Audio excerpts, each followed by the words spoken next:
Hello दोस्तों, नमस्कार। आप सभी लोगों का मेरे इस यूट्यूब चैनल पर बहुत बहुत स्वागत है।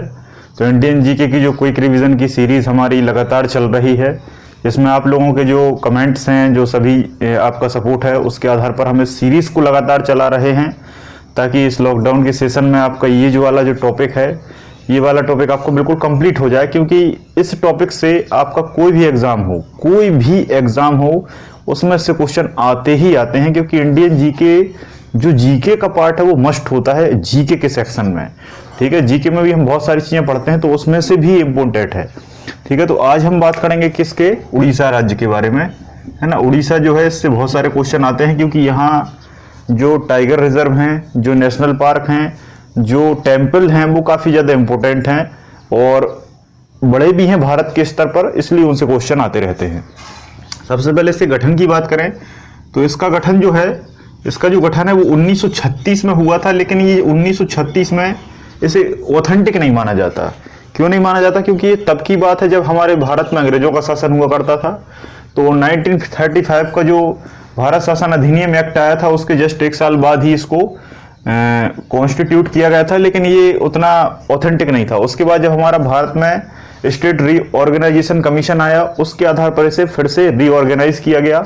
और 1956 में जो राज्य पुनर्गठन आयोग है, जो फजल अली आयोग, फजल अली जी इसके अध्यक्ष थे, जैसे फजल अली आयोग भी कहते हैं, उसके आधार पर इसे 56 में फिर से इंडियन कॉन्स्टिट्यूशन के आधार पर कॉन्स्टिट्यूट किया गया। ठीक है, तो 1 अप्रैल की बात है, 1 अप्रैल 1936 की ये बात है। ठीक है, अगर इसके हम नाम की बात करें तो इसे बहुत पहले इसे एकाम्र कानन नाम के नाम से जाना जाता था। ये नाम आपने पहली बार सुना होगा, है ना। एकाम्र, ठीक है, एकाम्र कानन के नाम से जाना जाता था। ये बहुत पुराना नाम है। और एक नाम और मिलता है पुराने पुस्तकों में। ठीक है, ये दो नाम जो है ये बिल्कुल डिफरेंट है ना। ये बहुत ऐतिहासिक नाम है, लेकिन ये उतना ज्यादा इंपॉर्टेंट नहीं है। ठीक है, ये दो चीजें आप याद रखिए। अगर हम यहाँ के मुख्यमंत्री की बात करें तो नवीन पटनायक जी हैं। कौन है भैया? नवीन पटनायक जी यहाँ के मुख्यमंत्री हैं। और ये जो हैं ये बीजेडी पार्टी से संबंधित है ना। बीजेपी नहीं है, बीजेडी है, जिसका पूरा नाम है बीजू जनता दल। क्या नाम है भैया? बीजू जनता दल, है ना। जनता दल पार्टी का नाम है। और एक्चुअल में ये जो बीजू है इनके पिताजी के नाम पर रखा गया है। इनके पिताजी यहाँ के पहले के मुख्यमंत्री हुआ करते थे, जिनका नाम था बीजू पटनायक। तो बीजू पटनायक की पहले पार्टी हुआ करती थी, तो उनने कांग्रेस से होकर अपनी एक अलग पार्टी बनाई, बीजू जनता दल, और उसी पार्टी को आगे बढ़ाया नवीन पटनायक जी ने, जो कि यहाँ के सीएम है। गवर्नर की बात करें तो गणेशी लाल यहाँ के गवर्नर हैं। ठीक है, गणेशी लाल जी यहाँ के राज्यपाल हैं। और आई होप आपको ये बात तो पता ही होगी, क्योंकि यहाँ की राजधानी क्या है ना। ये बात सभी लोग जानते हैं। तो यहाँ की राजधानी जो है वो है आपकी भुवनेश्वर। ठीक है, राजधानी का नाम क्या है? भुवनेश्वर है। और भुवनेश्वर से एक क्वेश्चन आता है कि भुवनेश्वर किस नदी के किनारे स्थित है। एक्चुअल में ये किसी नदी के किनारे के स्थित नहीं है, ये किसी भी नदी के किनारे स्थित नहीं है। लेकिन कभी कभी ऑप्शन में आ जाता है तो आपको महानदी मिलेगा। क्या मिलेगा भैया? महानदी। तो महानदी जो हमारे आपके छोटा नागपुर के पठार से निकलती हुई जाती है, तो वो उड़ीसा में से होकर जाती है, जहां पर इस पर हीराकुंड बांध भी है, आगे हम चर्चा करेंगे। तो कभी कभी ये मिल जाएगा आपको क्वेश्चन में, तो आपको ये टिक करना है। एक और जिला है यहाँ का, पुरी जिला, है ना। पुरी जिला, जहां पर जगन्नाथपुरी का मंदिर है। और ये जो जिला है ये चंद्रभागा नदी के तट पर स्थित है ना। ये क्वेश्चन भी आ चुका है। ठीक है, पुरी जिला में जगन्नाथ मंदिर है और वो चंद्रभागा नदी के किनारे स्थित है। अगर हम लोक नृत्य की बात करें तो उड़ीसा के नाम पर एक लोक नृत्य है ओडिसी, है ना। ओडिसी यहाँ का लोक नृत्य है और इसे बहुत पुराना लोक नृत्य माना जाता है। और कहते हैं कि भारत का सबसे पुराने लोक नृत्यों में से एक है। और इसकी जो रचना है या इसका जो वर्णन है वो हमें बहुत पुराने जो कहना चाहिए ग्रंथ है उनमें मिलता है। भरत मुनि का एक नाट्य शास्त्र है ना। भरत मुनि जो है इन्होंने एक नाट्य शास्त्र लिखा है, उसमें इसका उल्लेख मिलता है उड़ीसी का। उड़ीसी के बाद एक यहाँ का जो लोक नृत्य है वो आपका छऊ भी है। है ना, छऊ, ये एसएससी में आया था, है ना, छऊ। तो छऊ भी यहाँ का लोक नृत्य माना जाता है, जो उतना फेमस नहीं है। छऊ के अलावा मुखौटा, मुखौटा इम्पोर्टेंट है, मुखौटा और मयूर भंजक, ठीक है। मुखौटा भी आ चुका है कि मुखौटा कहाँ का लोक नृत्य है और मयूर भंजक कहाँ का है। तो ये कुछ लोक नृत्य आप याद रखिए। अभी तक आपने एक पढ़ा होगा, लेकिन मैंने आपको तीनों बता दिए हैं। पिछले एसएससी और रेलवे के एग्जाम में छऊ और मुखौटा पूछा गया है, क्योंकि उड़ीसी पूछा जाने का कोई कॉन्सेप्ट नहीं है, क्योंकि वो देखकर ही समझ में आता है। तट की हम बात करें तो सरकार तट, सरकार तट कहा जाता है यहाँ के तटीय क्षेत्र को, जिससे समुद्री सीमा लगती है। अगर द्वीप की बात करें तो व्हीलर द्वीप, है ना, ये वैसे ही मैं पढ़ा चुका हूँ, ये सारे तट भी मैंने ज्योग्राफी वाले सेशन में पढ़ा दिए हैं। जिन भी स्टूडेंट को इनके बारे में कोई भी अलग से डिटेल से पढ़ना हो कि भाई हमको तट अलग से पढ़ना है, पोर्ट अलग से पढ़ना है, आइलैंड अलग से पढ़ना है, प्रोडक्शन अलग से पढ़ना है, पहाड़ी, चोटी, पर्वतमाला, श्रृंखला, ये सब ज्योग्राफी वाला जो सेक्शन है, आप प्लेलिस्ट में जाइए, वहाँ आपको ज्योग्राफी की प्लेलिस्ट में ये सारी चीज़ें मिल जाएगी। वहाँ मैंने इनको डिटेल से पढ़ाया है। सारे द्वीपों को भी मैंने एक साथ समझाया है। तो यहाँ पर एक जो द्वीप है जिसका नाम है व्हीलर द्वीप, और ये जो व्हीलर द्वीप है, इस द्वीप का नाम बदलकर क्या कर दिया है, अब्दुल कलाम द्वीप कर दिया है ना। ये नाम याद रखिए, क्योंकि मिसाइल मैन जो थे वो अब्दुल कलाम जी थे, और सारी मिसाइलों का जो परीक्षण है वो व्हीलर द्वीप से किया जाता है। कहाँ से किया जाता है भैया? व्हीलर द्वीप से। तो व्हीलर द्वीप से इसलिए करते हैं कि भैया द्वीप है वो समुद्र में है, तो समुद्र में है, तो समुद्र में अगर मिसाइल का परीक्षण करेंगे तो वहां दिक्कत नहीं होगी। क्यों नहीं होगी? क्योंकि मिसाइल अगर विस्फोट हो जाए या कुछ भी हो जाए तो वो समुद्र के पानी में शांत हो जाएगा, किसी भी प्रकार के लोगों को या समाज को नुकसान नहीं पहुंचाएगा। इसलिए उसको द्वीप में क्या किया है, द्वीप से वहां से उसको टेस्ट किया जाता है। तो अब्दुल कलाम ने अच्छा कारनामा किया, अच्छा योगदान दिया, तो इसलिए इस द्वीप का नाम बदलकर अब्दुल कलाम द्वीप कर दिया है। ठीक है। पोर्ट की बात करें तो पाराद्वीप बंदरगाह यहाँ पर स्थित है ना। ये क्वेश्चन पूछा गया था मेरे ख्याल से 2015-16 की बात है, मुझे सन याद नहीं है, लेकिन मुझे इतना पता है कि पोस्ट ऑफिस के एग्जाम में आया था। जब इंडियन पोस्ट ऑफिस का एग्जाम हुआ था उसमें क्वेश्चन पूछा था कि पाराद्वीप बंदरगाह कहाँ स्थित है। ठीक है। स्टेडियम की बात करें तो स्टेडियम यहाँ का बहुत फेमस है, बाराबती स्टेडियम है, बाराबती स्टेडियम है। और यहाँ पर एक कलिंग स्टेडियम भी बन रहा है, कलिंग स्टेडियम भी बन रहा है, जो कि बहुत बड़ा स्टेडियम है, और जिस पे अभी फिलहाल में बहुत सारे गेम्स हुआ करते हैं और होते भी हैं, और उसका आयोजन भी होना है। तो अभी उसको और अच्छे से कलिंग स्टेडियम को एस्टेब्लिश किया जा रहा है। कलिंग, है ना, कलिंग से आपको पता ही होगा कि कलिंग युद्ध अशोक ने लड़ा था। एयरपोर्ट की बात करें तो यहाँ साई एयरपोर्ट स्थित है ना। श्री सुरेंद्र साई, पूरा नाम है श्री सुरेंद्र साई जी के नाम पर है, सुरेंद्र साई एयरपोर्ट है यहीं पर। उत्पादन की बात करें तो बहुत सारी चीजें, ठीक है। सबसे पहले तो बैगन की सब्जी जो आप खाते हो, बैगन यहाँ पर सबसे ज्यादा होता है। उसके साथ साथ अगर हम खनिजों में बात करें तो एल्यूमिनियम, जो एल्यूमिनियम के तार आपके खंभों में खिंचे होते हैं, वो एल्यूमिनियम जो है अधिकांश तौर पर, मैंने कहना चाहिए भारत में सबसे ज्यादा, देखो एल्यूमिनियम तो हमारे एमपी में भी होता है, लेकिन सर्वाधिक जो एल्यूमिनियम है वो हमारा उड़ीसा में होता है। ठीक है। लेकिन कभी कभी आपको एल्यूमिनियम ऑप्शन में नहीं मिलेगा। एल्यूमिनियम में आपको क्या मिलेगा? बॉक्साइड। क्या मिलेगा भैया? बॉक्साइड। तो बॉक्साइड जो है वो इसी का अयस्क है। कुछ लोग क्या है, अयस्क और एलिमेंट में अंतर नहीं समझते, मैं समझाता हूं आपको। जैसे मान लो आपने एक फसल पैदा की, तो फसल पैदा करने के बाद फसल और बीज में क्या अंतर है? फसल और बीज में क्या अंतर है? तो भैया जो फसल है वो पूरी फसल है, उसमें पौधा है, उसकी जो होती हैं वो बालियां हैं, उसमें भूसा है, तना है, पत्ती है, रूट है, स्टेम है, बहुत सारी चीजें हैं। लेकिन आपको मतलब काय से है? दाने से मतलब है ना। तो सेम वैसे ही कॉन्सेप्ट एक केमिस्ट्री में होता है कि जब आप जमीन से निकालते हैं तो वो खनिज कहलाता है। उस खनिज को जब फिल्टर करते हैं तो अयस्क मिलता है, और एक अयस्क में विशेष तत्व होते हैं, और उस अयस्क से जब हम पर्टिकुलर चीजें निकालते हैं तो वो हमें तत्वों के फॉर्म मिलती है, एलिमेंट के फॉर्म मिलती है। इसमें एल्यूमिनियम, कैल्शियम, एल्यूमिनियम हो गया, कैल्शियम हो गया, आपका सिलिकॉन हो गया, जर्मेनियम हो गया, आपका लोहा हो गया, तांबा हो गया, कॉपर हो गया, बेनेडियम हो गया, बहुत सारे एलिमेंट हैं। टोटल 118 हैं, अब 126 संख्या हो चुकी है ना। इसके अलावा यहाँ पर और भी सारी चीजें होती हैं, लेकिन एल्यूमिनियम और बैगन याद रखें। हाँ, एक चीज याद रखें, जो एल्यूमिनियम होता है वो यहाँ की खदान से होता है। खान का नाम है काला हांडी, ये क्वेश्चन आ चुका है कि काला हांडी खान कहाँ स्थित है, तो उड़ीसा। काला हांडी खान किसके लिए प्रसिद्ध है, एल्यूमिनियम, है ना। ये 2 क्वेश्चन बन सकते हैं। राउरकेला की बात करें तो राउरकेला में लोहे इस्पात संयंत्र है, लोहे इस्पात संयंत्र है। लोहे इस्पात आप जानते हैं, लोहा बनता है, लोहा निकलता है और उसको गला के फिल्ट्रेट करके शुद्ध लोहा बनाया जाता है राउरकेला में। तो राउरकेला जो इस्पात संयंत्र है, इसकी स्थापना 1960 में की थी और जर्मनी की सहायता से की थी। इसमें 3 क्वेश्चन बनेंगे। राउरकेला इस्पात संयंत्र कहाँ है, उड़ीसा में है। कब स्थापित हुआ, 1960 में। किस देश की सहायता से स्थापित हुआ, जर्मनी, ठीक है।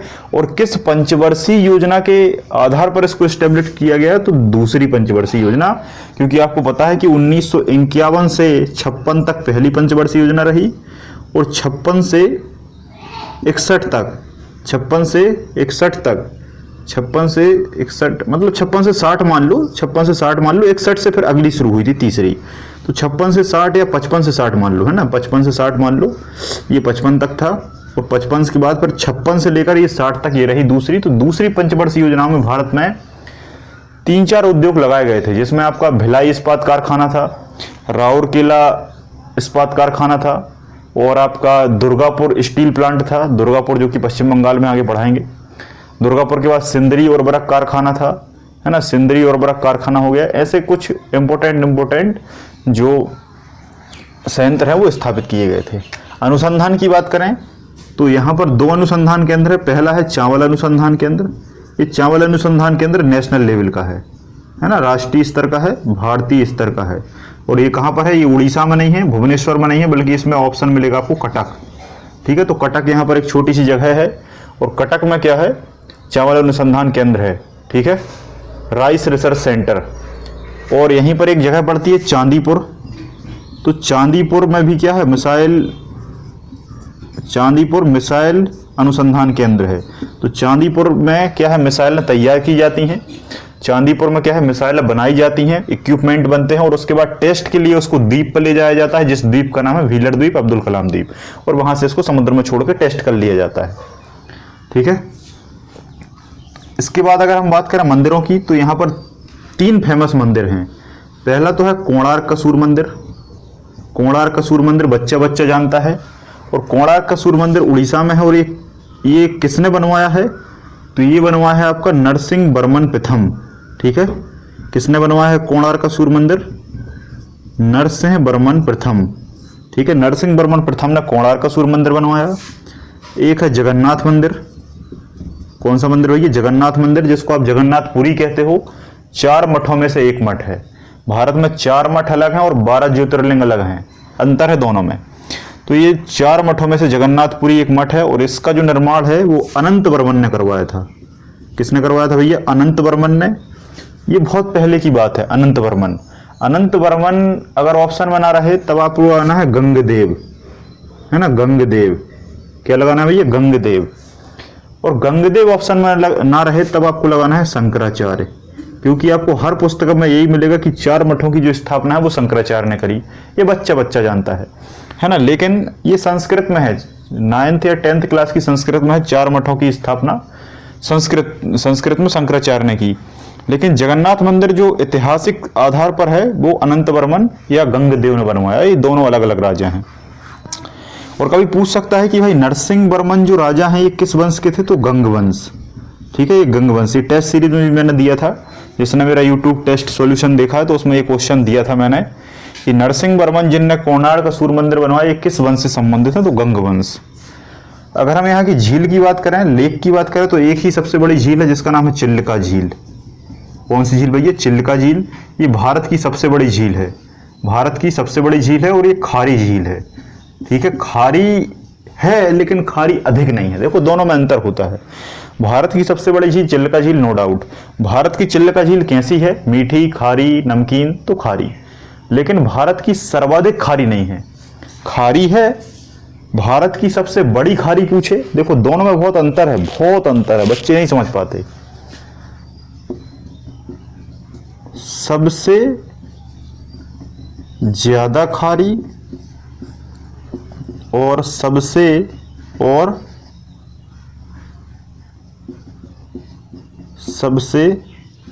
बड़ी खारी, दोनों में अंतर बताओ, सोचो। सबसे ज़्यादा खारी का मतलब ये छोटी है लेकिन इसका जो पानी है उसमें ज़्यादा खारापन है, लेकिन छोटी है। तो सबसे ज़्यादा खारी जो है वो सांवर झील है, राजस्थान पड़ती है। लेकिन ये सबसे बड़ी है, बड़ी के साथ साथ खारी तो है लेकिन उसका उतना खारापन नहीं है। खारापन मतलब लवण जो है, नमक सॉल्ट जो है उसकी मात्रा कम है लेकिन आकार में बड़ी है।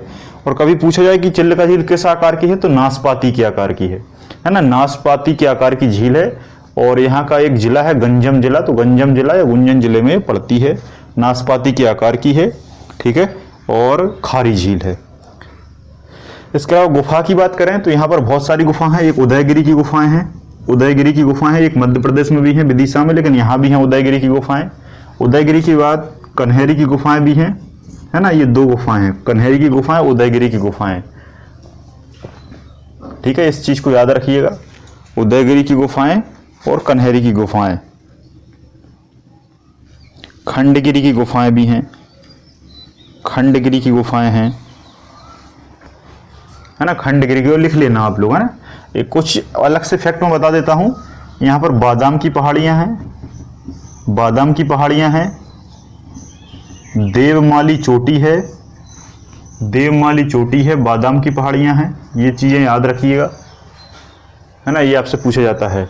और यहाँ पर पोडू झूम खेती होती है, यहाँ की जो झूम खेती है, झूम खेती एक्चुअल में नॉर्थ ईस्ट में होती है लेकिन यहाँ पर झूम होती है पोडू झूम खेती, पोडू झूम खेती की जाती है, ठीक है। राष्ट्रीय उद्यान की बात करें तो दो ही राष्ट्रीय उद्यान याद रखने हैं आपको। पहला है आपका भीतरकनिका, एसएससी 2017 या 18 में, भीतरकनिका। सिमलीपाल रेलवे, भीतरकनिका और सिमलीपाल, ये दोनों तो बिल्कुल ऐसे हैं कि ये आते ही रहते हैं, भीतरकनिका और सिमलीपाल। और एक और है नंदनकानन।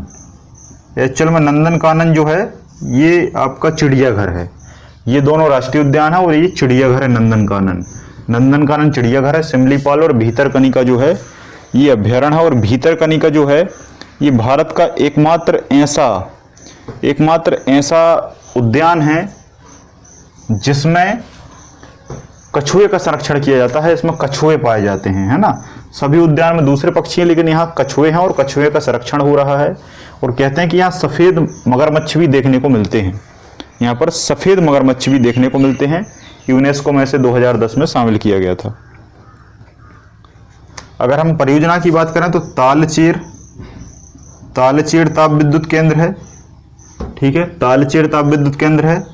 और आपका हीराकुंड बांध, है ना, ये सबसे इंपॉर्टेंट है, हीराकुंड डैम या हीराकुंड बांध जो कि महानदी पर है, ये सभी जानते हैं। तो हीराकुंड बांध जो है उससे बिजली बनाई जाती है और ये परियोजना आपके उड़ीसा जिले में है, महानदी पर बना है। और ये भारत का सबसे बड़ा बांध है, ब्रैकेट में अंडरलाइन करके ब्लैक पेन से लिख लेना, हीराकुंड बांध भारत का सबसे बड़ा बांध है, ठीक है, सबसे बड़ा बांध है हीराकुंड बांध। और तालचेर ताप विद्युत, ये ताप विद्युत है ना, ताप विद्युत में नदी नहीं होती।